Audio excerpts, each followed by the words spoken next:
Welcome to photosNtravel, a show that introduces you to fascinating places around the world. Please welcome our host and tour guide, Jonathan Van Bilsen. Hello and welcome to this episode. Today we're going to do a whirlwind tour of the largest city in Canada. Located on Lake Ontario, close to the U.S. border, is the world-class city of Toronto. With a population of 7 million, the Greater Toronto Area, affectionately known as the GTA, this multicultural hub is North America's fourth largest city. We'll be back to explore this great metropolis right after these messages. Thinking of indoor or outdoor signs? At PP Print, we can help with so much to offer. Just ask. We've got you covered. PP Print, where experience pays off. Pet Value has a fleet of services to help you and your pet live their very best lives. Visit Pet Value Port Perry for all of your pet's needs. Pet Value, your pet, your store.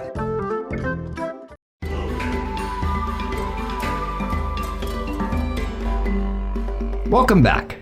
Toronto stretches 43 kilometers from east to west and 21 kilometers north to south, bordering on Lake Ontario. That's 27 by 13 miles. We're going to start our whirlwind tour right at the foot of the city along Lake Ontario in an area known as the Docks, where the views of the city are amazing.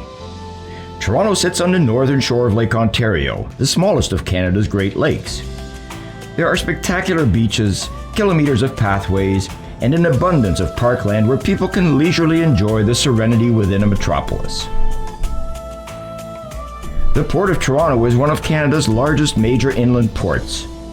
Located minutes from Toronto's downtown core, the Port of Toronto has served the Toronto's gateway to the St. Lawrence Seaway and to marine ports around the world since 1793.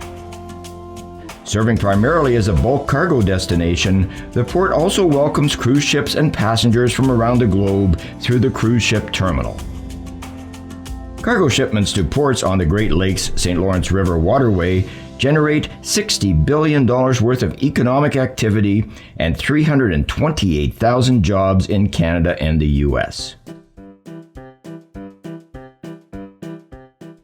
The Toronto Islands are located just offshore from the city's downtown area and provide shelter for Toronto Harbour.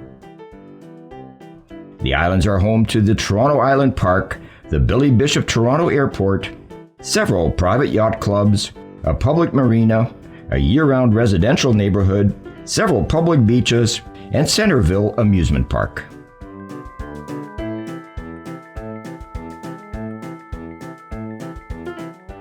Access to the islands is by water, through private water taxis or a ferry operated by the City of Toronto, which runs all year.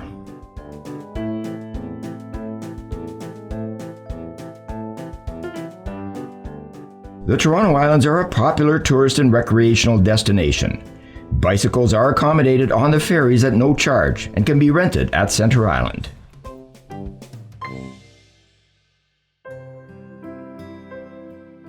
Hyde Park is a municipal park in Toronto and is a mixed recreational and natural park with sporting, cultural, and educational facilities. There are many gardens, playgrounds, and even a zoo. 1/3 of the park remains in a natural state with spring blossoms and rare oak savanna ecology.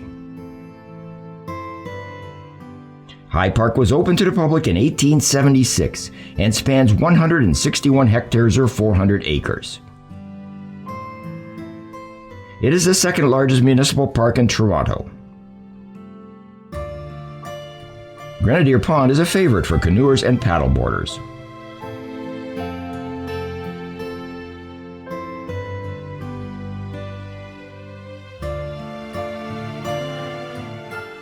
Allen Gardens is a conservatory and urban park located in the Garden District of Toronto. The property includes a 1,500 square meter or 16,000 square foot conservatory with 6 greenhouses. It officially opened in 1860 and was initially known as Horticultural Gardens. The name was changed in 1901 to reflect the original owner of the property. A fire destroyed the pavilion in 1902. However, 8 years later, a new conservatory was built which still stands today. The property also includes a playground and an off-leash dog park.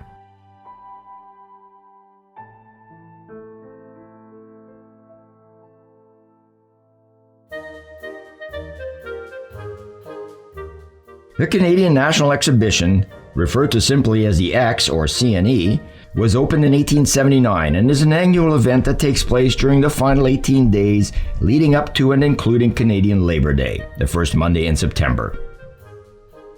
With approximately 1.5 million visitors each year, the X is Canada's largest annual fair. Originally, it was built to promote agriculture and technology in Canada. Agriculturists, engineers, and scientists exhibited their discoveries and inventions at the X to showcase the work and talent of the nation. The Midway is a popular amusement park, making visits to the CNE an annual family event.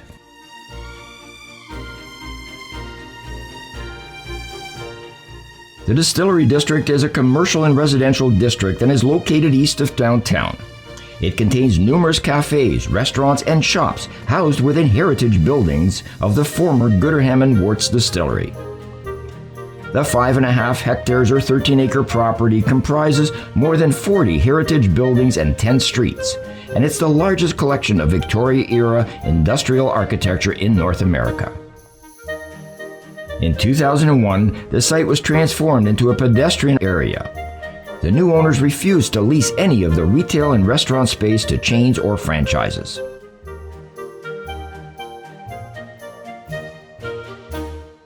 Colorful signs adorn the storefronts of Chinatown's main avenues, where a bustling community of pedestrians weaves their way through the myriad of fresh food markets, specialty shops, and restaurants that line the streets. After plans were made for the construction of City Hall in the 1950s, Chinese immigrants and descendants of Chinese Canadian Pacific Railway workers were forced to relocate. They left the original Chinatown location and moved a few blocks west. A great place to see history come alive is Spadina or Spadina House. It is a historic mansion that is now a museum operated by the City of Toronto. The museum preserves the house much as it existed when it was built in 1818. It was closed for a year for extensive interior and exterior renovations, and when it reopened to the public in 2010, it was decorated in the style of the interwar era of the 1920s and 30s. The estate's gardens reflect the landscape during the Austin family's occupation of the house. When it comes to shopping, Toronto is second to none, and the Eaton Centre, located on Yonge Street in downtown Toronto, is a favorite stop for locals and tourists alike. The centre attracts the most visitors of any of Toronto's tourist attractions, and it's North America's busiest shopping mall due to an extensive transit access, its downtown location, and tourist traffic. The mall has 330 stores and restaurants. With 50 million visitors annually, the Toronto Eaton Centre sees more annual visitors than either of the two busiest malls in the United States, the Mall of America in Minnesota and the Ala Moana Centre in Hawaii. The number of visitors in the Toronto Eaton Centre exceeds the total passenger count at Toronto Pearson International Airport, Canada's largest and busiest airport. A public market has been held on the North Building site of the St. Lawrence Market since 1803. Up until 2015, there were two buildings in the complex, but starting in 2015, the North Building was shut to allow for redevelopment. The current market is open Tuesday to Thursday, featuring food stalls, restaurants, and the St. Lawrence Market Gallery. The South Building dates from 1845 and has been rebuilt twice. It still incorporates a section of its original building that was used as Toronto City Hall from 1845. The original market was known as Market Square, and people gathered there on Saturdays. It was the center of the city's social life, where auctions took place and public punishments were carried out. The City of Toronto is now proceeding with a new 4-story building with an atrium to replace the North Building. St. Lawrence Market was named the world's best food market by National Geographic in 2012. Kensington Market is a distinctive older multicultural neighborhood in downtown Toronto and is one of the city's most well-known. In November of 2006, it was designated a Natural Historic Site of Canada. During the early 20th century, Kensington became populated by Eastern European Jewish immigrants and some Italians. It became a cluster of densely packed houses and was one of the poorer areas of the city. The area became known as the Jewish Market, as Jewish merchants operated small shops as tailors, furriers, and bakers. Around 60,000 Jews lived in and around Kensington Market during the 1920s and 30s, worshipping at over 30 local synagogues. From the beginning, the market sold items imported from the homelands of many immigrant communities. After the Second World War, most of the Jewish population moved to neighborhoods north, opening the area to immigrants from other countries. For those of you who watch The Rick Mercer Show, televised in numerous countries, you'll recognize famous Graffiti Alley in downtown Toronto, where Rick Mercer performed his weekly rant. Also known as Rush Lane, this area has long attracted the work of graffiti artists. When a group called Style and Progress began hosting its legal 24-hour graffiti sessions along the nearly 1 kilometer stretch, the area took on a life of its own. The area of Cabbagetown got its name from produce wagons who used to park there on Saturdays and Sundays. They found that cabbage were the biggest sellers and the name stuck. Today it's an upscale neighborhood with very picturesque and quaint houses, including the Wellesley Cottages, a small laneway with tiny homes that have stood there since 1886.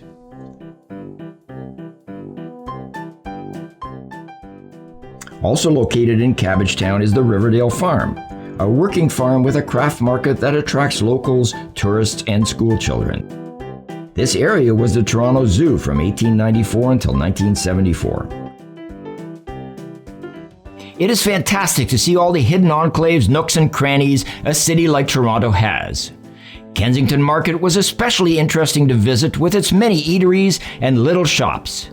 And Graffiti Alley, made famous by TV personality Rick Mercer, was a real hidden gem. After these messages, we'll continue to explore Canada's largest city. At Voss, your independent grocer, it's all about hometown living and shopping.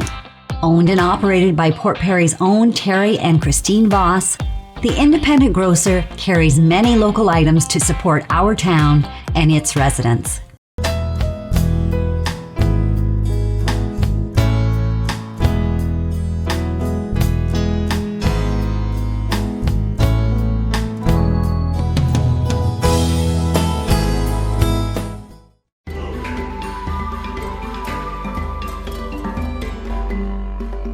Welcome back. Toronto was first settled by the indigenous people about 1000 BCE. The French set up a trading post in the 1750s, and in 1793 it became the capital of Upper Canada and was named York. The name Toronto comes from a Huron word meaning trees standing in water, named after the region because the Mohawk people planted trees in the water to corral fish. York officially became Toronto in 1834. In this segment, we're going to explore some of the areas outside of the downtown core, including Canada's only real castle. Toronto has many unique areas such as Dundas Square, located across from the Eaton Centre, which we mentioned earlier. It is home to concerts and art displays and sits by the busiest intersection in Canada, with over 100,000 people crossing the city's first pedestrian scramble daily. Fashionable Yorkville is a top destination for affluent shoppers at its high-end boutiques, galleries, and design studios, especially on Bloor Street's Mink Mile. The area features chic cafes, polished bars, and fine dining restaurants. Its posh hotels host Hollywood insiders during the Toronto International Film Festival. Side streets are lined with picture postcard Victorian homes with ornamental gardens. This area along Toronto's waterfront, although spelled Q-U-A-Y, is pronounced Queen's Quay. It is a prominent street in the harborfront neighborhood and was originally commercial in nature. Parts of it have been extensively rebuilt since the 1970s with parks, condominiums, retail, as well as institutional and cultural development. Defining the Toronto skyline at 553 meters or 1,800 feet, the CN Tower is Canada's most recognizable and celebrated icon.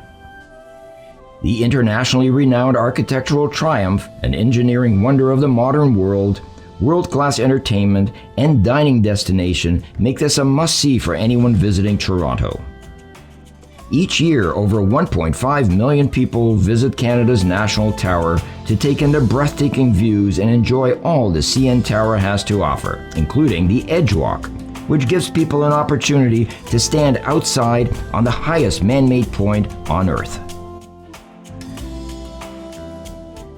Located near the base of the CN Tower is Ripley's Aquarium, a world-class aquarium which features over 16,000 sea creatures contained in tanks, which hold 5.5 million liters or 1.5 million gallons of water. Although baseball has always been an American sport, Canada made its mark in the early 90s when the Toronto Blue Jays won the World Series 2 years in a row. The games are played at the Rogers Centre, which is noted for being the first stadium to have a fully retractable motorized roof, as well as a 348-room hotel attached to it, with 70 of those rooms overlooking the playing field. The Rogers Centre is the last North American Major League stadium built to accommodate both football and baseball.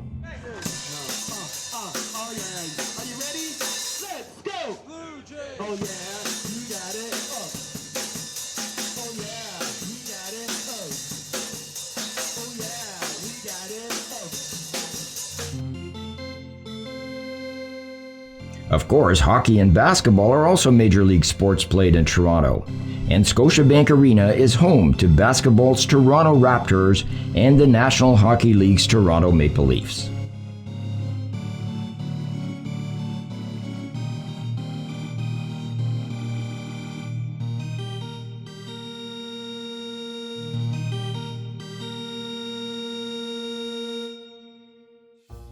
Hockey is Canada's national sport, and it's only fitting that the Hockey Hall of Fame is located in the old Bank of Montreal building in downtown Toronto. This venue is accessible from underground pathways which span 30 kilometers or 18 miles under the financial district of Toronto.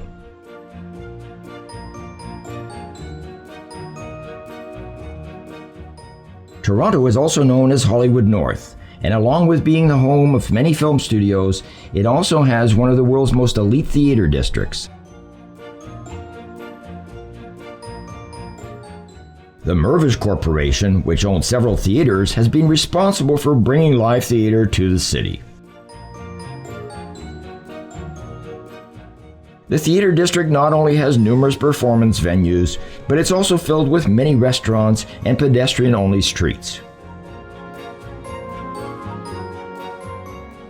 Another very well-known theater is the Meridian Hall, formerly known as the Sony Centre, and prior to that as the O'Keefe Centre.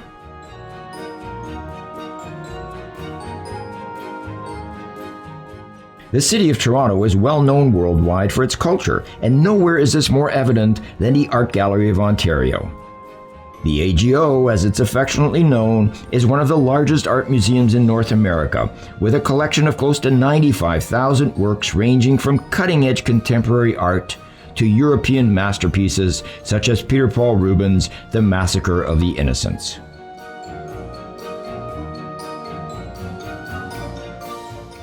Along with the Art Gallery of Ontario, the ROM, or Royal Ontario Museum, is another venue not to be missed. Built in 1912, this world-class museum is one of the largest in North America and attracts more than 1 million visitors every year. In 2002, the museum underwent a major renovation project, and Michael Lee Chin, a Jamaican-born businessman, donated $30 million in support. The centerpiece of the project, the Michael Lee Chin Crystal, was a major addition to the building's original framework. As I mentioned earlier, Canada's only castle, Casa Loma, sits high above a quiet, picturesque neighborhood just north of Toronto's downtown. Built in 1914 by financier Sir Henry Pellet, the castle is now owned by the City of Toronto and is regarded as a treasured heritage landmark. With more than 250 private and public events annually, the venue is now managed by the Liberty Entertainment Group. Pellet was best known for his role in bringing hydroelectricity to Toronto for the first time, but building Casa Loma is his legacy. The empire of the home's former millionaire owner was rapidly disintegrating, heavily in debt to the bank and his money tied up in real estate developments, which stalled due to the Great Depression. Pellet was unceremoniously forced out of his 98-room hilltop palace. Each year, over 650,000 people visit the castle, enjoying the history and the beautifully manicured gardens. Toronto City Hall was built in 1965 and was and still is referred to as New City Hall because the old one stands next to it. The Toronto City Council decided to hold an international competition to choose the new design. This caused a lot of controversy as some felt the work should have been done by Canadians. The mayor at the time, Nathan Phillips, assembled a 5-person panel of judges from some of the world's greatest architecture experts and received over 500 designs from 42 countries. One of the most beautiful architectural structures in Toronto is Brookfield Place, the first building to cost more than $1 billion when it was finished in 1990. It consists of 2 towers and is also the home of the Hockey Hall of Fame, which, as I mentioned earlier, is housed in an opulent former bank building dating back to 1885. The towers are linked by the Allen Lambert Galleria, and part of the facade of the original bank has been incorporated within the structure.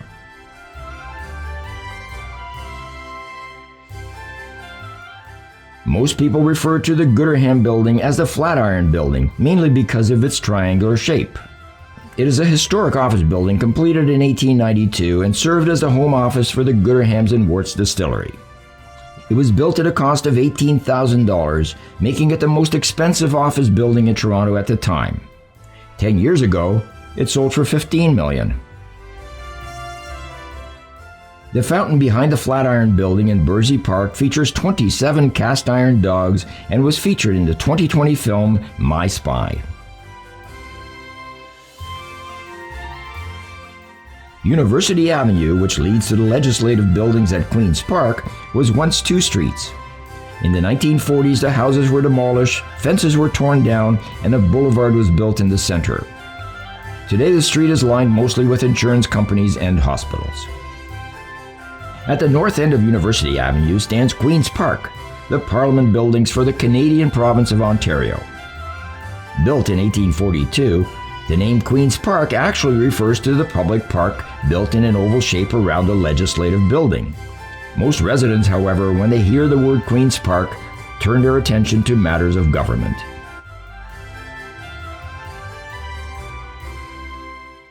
One of the first modern skyscrapers built in the city of Toronto is the TD Centre or Toronto Dominion Centre. Constructed in 1967 and designed by famous Dutch architect Mies van der Rohe, the complex consists of 6 towers and is the largest commercial office complex in Canada with more than 21,000 people working there.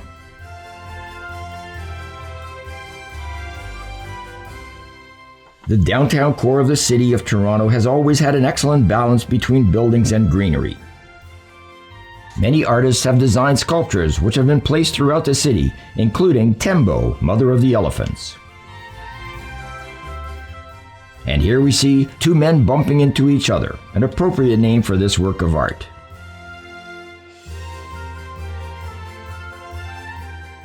This is a group of hybrid fictional animals which have been referred to as confused miniature reindeer.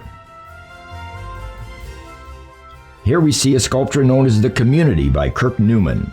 It's found in front of the Manulife Financial Headquarters, which has the best lawn in the city because it's the same creeping bent grass usually reserved for golf greens.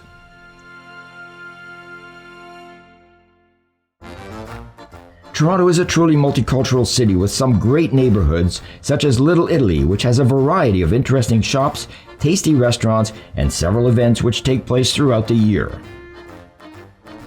Another great area is Greektown, which features a festival known as the Taste of the Danforth. This happens the second weekend of August and offers an opportunity to taste some delicious dishes from Greece. Toronto also features one of the largest Pride events with more than 1.5 million people in attendance. The Ontario Science Centre is a science museum located about 10 kilometers north of the downtown. The Science Centre has hosted a number of traveling exhibits since its opening in 1969. It offers interactive exhibits where children of all ages can enhance their scientific knowledge. One of the most interesting exhibits is the AstraZeneca Human Edge. In addition to detailing anatomy, the exhibit explores the possibilities of the human body. Located near the Science Centre is the Aga Khan Museum, dedicated to showcasing Islamic and Persian art and Muslim culture. It houses more than 1,000 rare objects, including artifacts from the private collections of His Highness the Aga Khan. The museum's mission is to foster a greater understanding and appreciation of the contribution that Muslim civilizations have made to world heritage.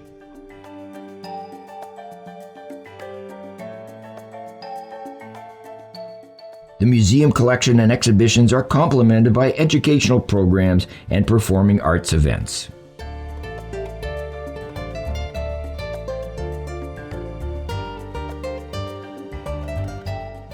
The venue, with its beautiful gardens and excellent cuisine, is a popular destination for events.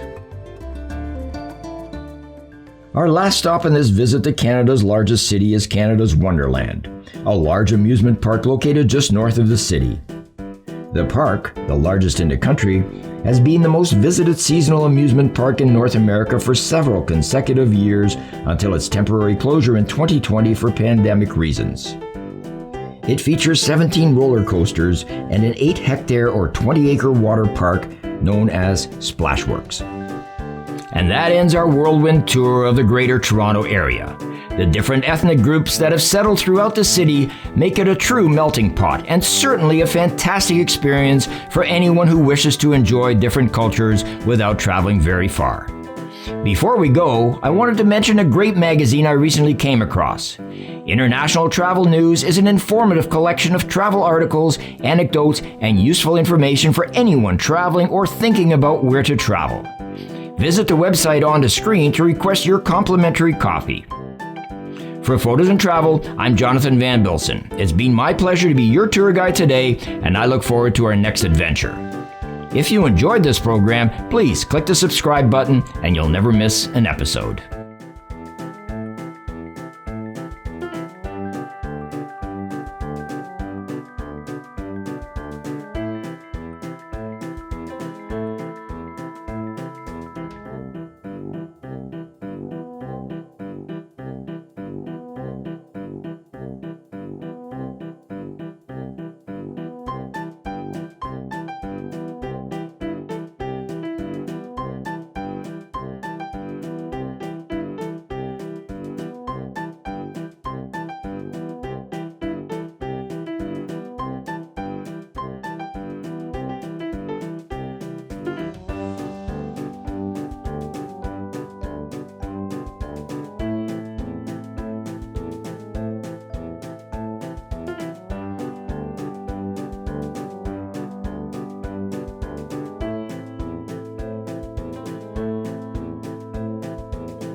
Want to know what's happening in Skugog?